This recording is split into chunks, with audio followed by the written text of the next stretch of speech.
C'est parti pour le Faféfé. Non, le Fafé B. Fafé B. Train avant.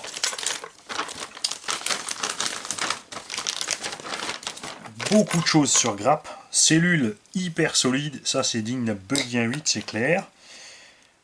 Carter avant.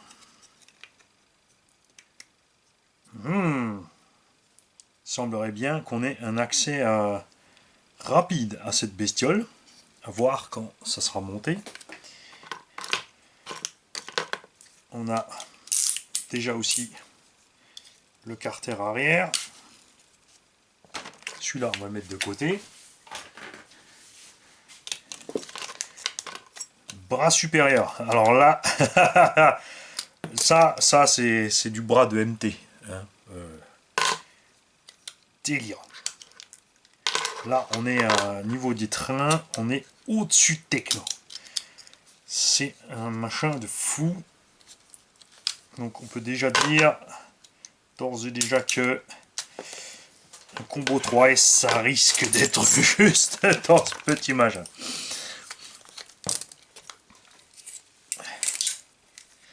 Alors, on va mettre ça de côté. On va ajouter ça à tout ce qui reste des sachets précédents. Donc pour ceux qui ne veulent pas se perdre dans les étapes, si vous gardez le sachet entier, vous remettez ce qui va vous rester dans ce sachet.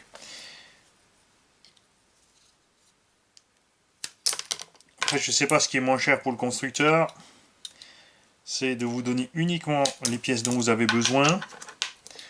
Ou si il vaut mieux qu'il n'envoie pas toutes les grappes immenses pour rien niveau poids dans les kits. Cale de train alu, là aussi super beau boulot. Axe en 4 mm. Alors c'est un peu à l'opposé de ce qu'on a vu dans les diffs, où tout est vraiment, c'est du gros indice, je dis pas, c'est pas l'équivalent d'un buggy indice, mais quand même c'est du gros indice. Et après là dehors on a des éléments qui tiendraient dans un 8e sans problème. Les mêmes roulements que sur les sorties diff, ça c'est bien. Par contre, dans les mêmes roulements partout. J'aime bien cette pièce. Là, regarde, tu vois, hop. Ça c'est cool.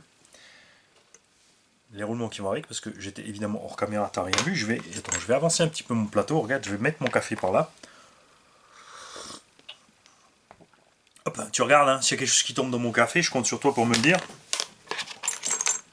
Quoi qu'en général, c'est trop tard. Des fois, Gigi me dit, t'avais... Quoi? Bon, rien, 2 ou 3 mouches dans le café. Ah, c'était ça le petit goût amer, c'était pas mauvais, on aurait dit un café noisette. Dans cette grappe du train avant, nous avons ici des cales qui ont un rebord.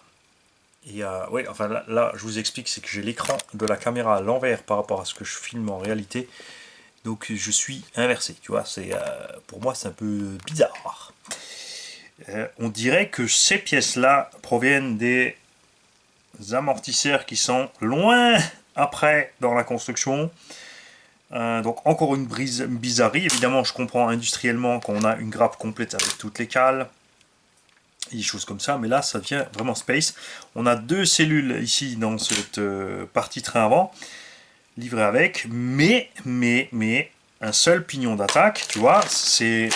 Hein, quand je te dis qu'ils ont emballé un peu bizarrement, on a donc la cellule arabe qu'on va mettre de côté, parce qu'elle ne servira que arriver au E, et avant ça on a le C et le D.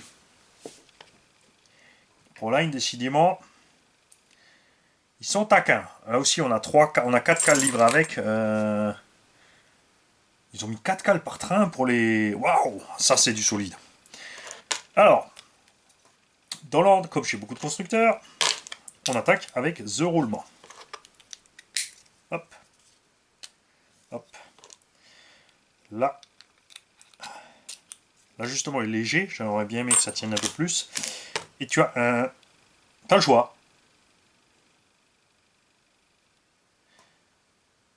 Alors ils te disent pour... donc ils te livrent ça avec. Mais ça peut foutre le camp. À haute vitesse, ils te disent d'utiliser ça pour Extreme High Power Output. Alors pourquoi livrer ça? Livrez tout de suite le circlips, hein, les mecs. Faites pas des blagues comme ça, où vous dites... hein, parce que ça, c'est du j'essaie de me la jouer. Et si tu essaies de te la jouer, fais d'abord les sachets dans le bon ordre. Ou alors tu mets tout dans un sac unique. Et tu laisses l'utilisateur trier lui-même. Ça revient au même. Alors là, vous pouvez utiliser une pince à circlips. Et le gag, c'est que je suis sûr que j'en ai une même dans l'atelier. Et je suis en train de vous faire ça tranquillement au tournevis. Ah ouais, c'est l'habitude du terrain, les mecs. C'est l'habitude du terrain. Sur le terrain, on travaille avec la bite et le couteau. Regarde, regarde. J'ai la mini pince Team Magic. Bon, ok. Je vous l'accorde, c'est la pince qui marche de l'autre sens. Non, même pas. Et hop, c'est la bonne. Par contre, je vais te mettre cet emmanchement là. Ça, c'est quelque chose qui manque sur la Audi R8 Losi. C'est ce genre de clips pour éviter de perdre l'axe. Ouais, c'est celui-là de côté, parce qu'on en aura besoin pour tout à l'heure encore. Ok, là, fonctionne à merveille, tout va bien. Tiens, là aussi, ils ont prévu avec des nil stop pour fixer les tourelles. Mais je m'éparpille. Cale de train. Là, il y a des petits numéros. On te dit d'utiliser B2 pour en haut, au-dessus. Et on te dit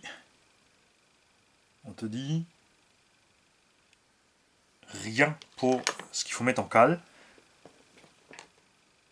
Alors, il y a le dessin. Il me faut une blague. Tu vois, ici, ils n'ont pas dit lesquels faut utiliser de cale. Et ici, tu vois vaguement sur le dessin quelque chose, mais c'est pas top. Alors ça, mais qu'est-ce... Mais pourquoi ils font toujours que la moitié, les mecs, quand ils font des trucs comme ça? Alors, bon là ça va, puisque toutes les cales sont identiques. Ils partent peut-être du principe que les gens n'ont jamais rien demandé d'autre, et que ça paraît logique. Mais tu peux quand même, tu vois, tu peux le tourner, hein, tu peux le mettre intérieur, extérieur, c'est un carré. Tu peux le mettre un peu comme tu veux. Donc eux, ils te mettent la cale de ce sens, B2, hop, et vers le bas.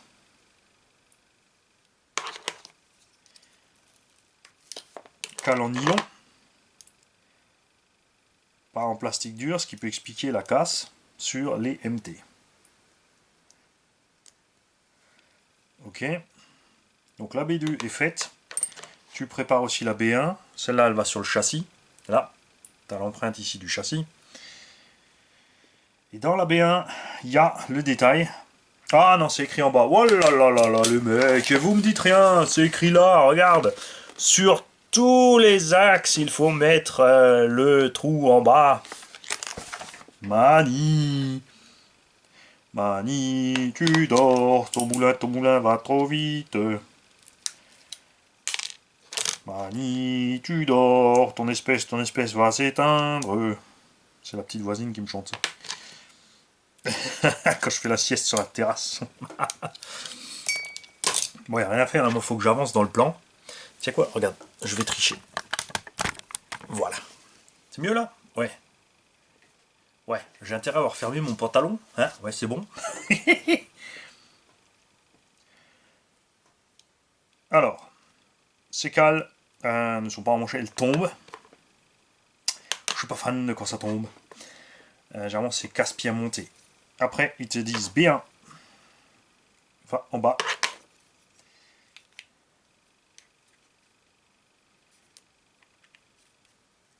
Voilà, B1 va en bas. Et on utilise des vis 3 par 14 pour fixer ça.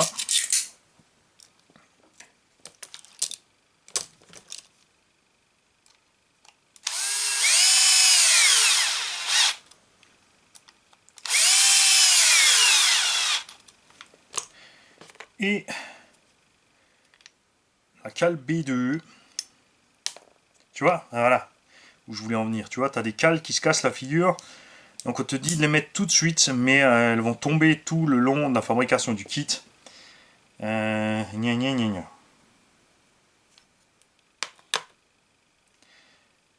Et là, attention, tu as l'empreinte en haut.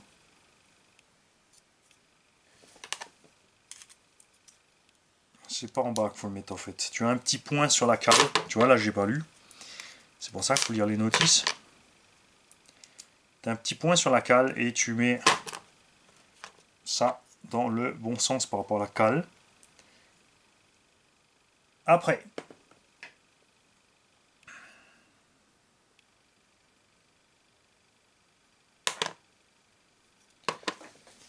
il faut que je vérifie quelque chose.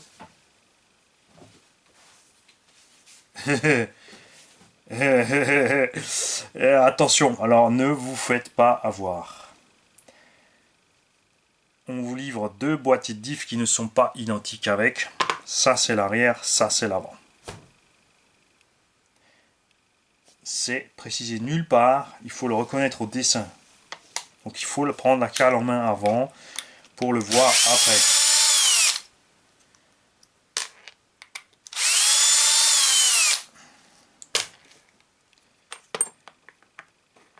Tu vois ?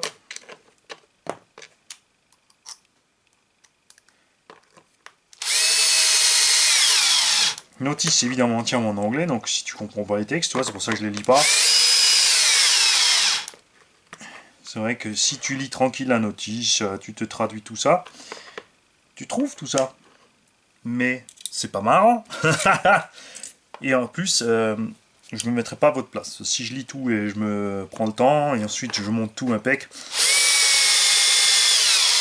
c'est pas du tout dans l'état d'esprit de Monsieur Tout-le-Monde, ou d'un jeune qui est en train de monter son kit. Donc là, c'est plus simple de vous montrer les erreurs réelles. Et la réflexion derrière les choses qui manque. Parce qu'on te dit d'ouvrir, tu vois, tu ouvres ton sac, c'est écrit, tu prends ton sac suivant, mais à aucun moment ils te disent de faire gaffe qu'il y a une cellule différente de l'avant de l'arrière, et à aucun moment c'est précisé.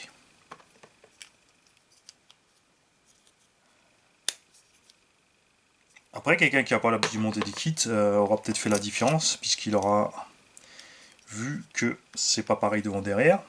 Ceux qui sont habitués à monter les kits, je pense qu'ils vont tous se faire avoir, parce que justement on est habitué à ce qu'on ait exactement les mêmes cellules devant que derrière, parce que c'est aussi moins cher pour le constructeur de faire l'avant et l'arrière tout à fait pareil. Donc là c'est pareil, on va décaler l'ouverture pour pas être en face. Ok, là c'est déjà mieux, hein. Très bien, t'en es là. Il te faut le petit bout qui va entre.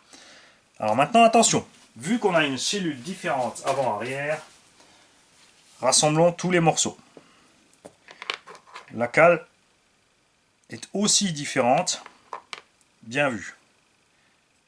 Là peut-être aussi, c'est le fait que de la grappe, tout était tombé. Mais tu as un carter avant-arrière différent. Donc là, on a la barre stab. À l'arrière, la barre stab est sur la cellule. On a une fixation de barre stab ici. Donc ça, c'est évidemment le carter avant. On va faire un petit montage à vide pour checker ça. Voilà. Et la cale, c'est laquelle? Tu peux pas te tromper, elle est un peu plus large. La cellule arrière est plus large que la cellule avant. Intéressant. Étant donné qu'il y a le même diff à l'intérieur, c'est bizarre. Là aussi, erreur de réflexion de la part de ceux qui font la notice, ils te montrent les pièces d'un sens. Étape suivante, il faut tourner les pièces de l'autre. Les cales, évidemment, là, tu peux te les coller avec un petit peu de graisse ou autre chose. J'ai oublié de mettre mon sucre dans mon café. Diffa. Alors, qu'est-ce que je vais mettre? J'hésite si je vais mettre le plus souple devant ou derrière. Non, on va mettre comme ça. On va commencer 60 centres, 40 avant, 20 arrière. Et si on a l'occasion de l'essayer, on verra si on est bon ou pas.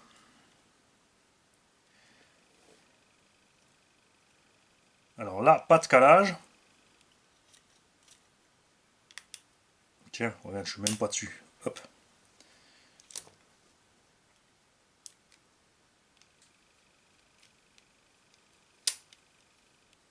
Voilà. On n'a pas de calage du diff.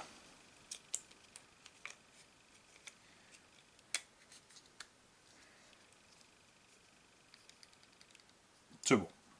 On a un petit jeu. Même si j'appuie ici à fond, c'est bon. Ça, c'est pas mal. Tu vois, comme quoi c'est possible sans la moindre cale, sans rien. Il n'y a pas toujours besoin d'avoir des choses hyper méga compliquées. On va fixer ça là.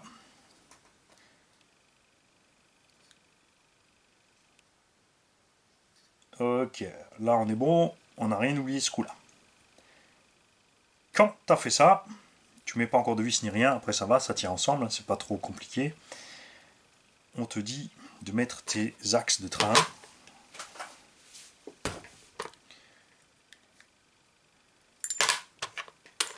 Ils ont tous la même longueur? Non, il y a des plus longs en bas que en haut.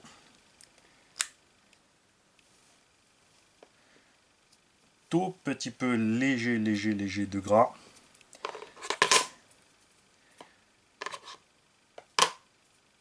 Triangle inférieur sans la moindre cale, sans rien. Fixation de l'amorto vers l'avant. On a aussi beaucoup de déports à la Techno RC ici sur ce triangle.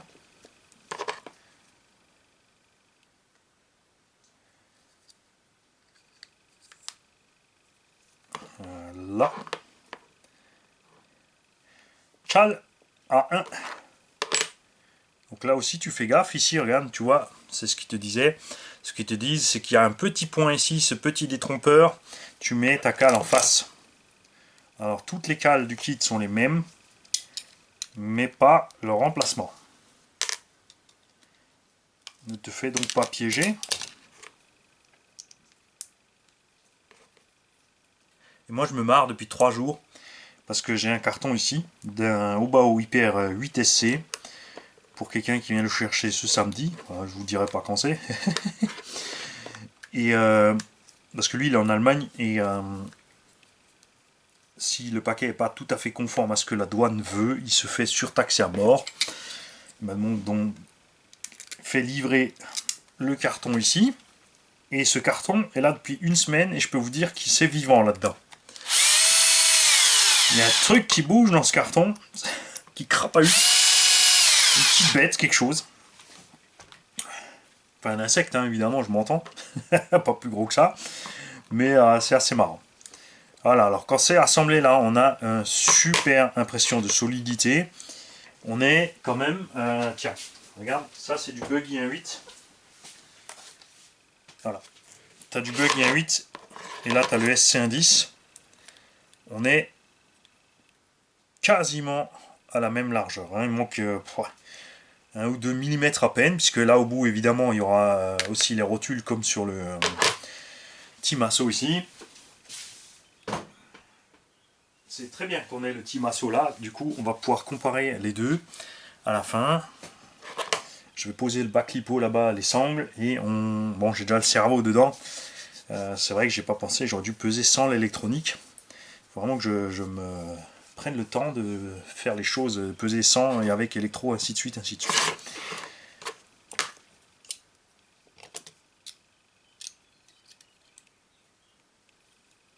Après.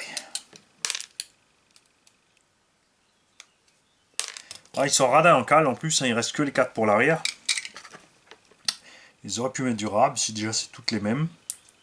Puis je vois bien qu'on ne pourra pas acheter la référence séparée, mais il faudra acheter toute la grappe. Ok. Cale arrière. Axes supérieurs qui sont donc plus courts.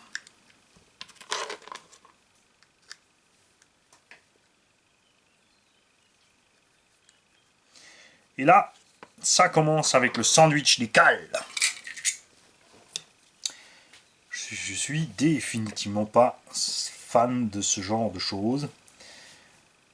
Alors 1 mm x 4 et 2 mm x 4, et il faut donc effectivement caler devant et derrière le triangle supérieur. Ça te laisse plein de réglages. C'est vrai que d'un côté, on pourrait se dire, tiens,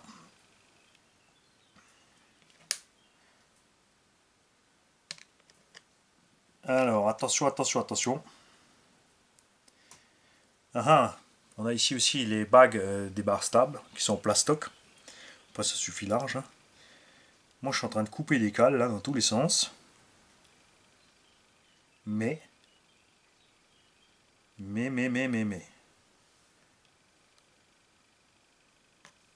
Bague B. Scheim. Ici, je vous rappelle qu'il y a des bagues qui ont un rebord.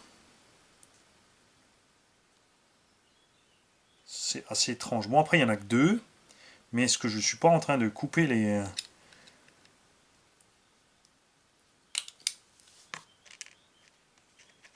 Parce qu'ils ont une drôle de petite empreinte dessus. Qui ressemble, comme j'ai dit, fortement à ce qui est à l'intérieur des amortos.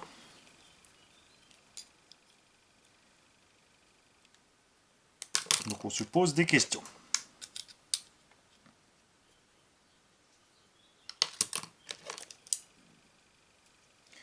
On a une petite référence sur la grappe, mais on n'a rien sur la notice de plus. Alors, voilà, Timé. Oh vache, elles sont pas toutes pareilles. 1 mm, 1 mm, 2 mm, 2 mm.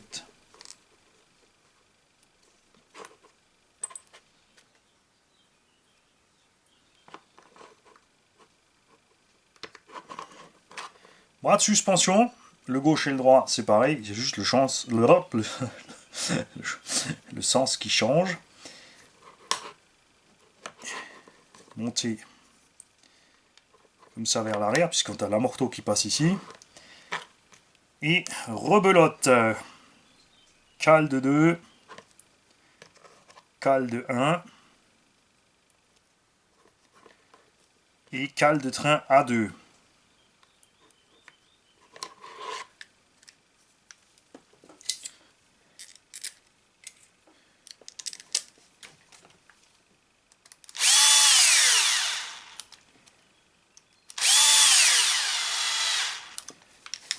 Voilà, ça commence à peser malgré le mini diff. Moi, ils auraient vraiment pu faire un diff de 1.8 là-dedans direct. Hein.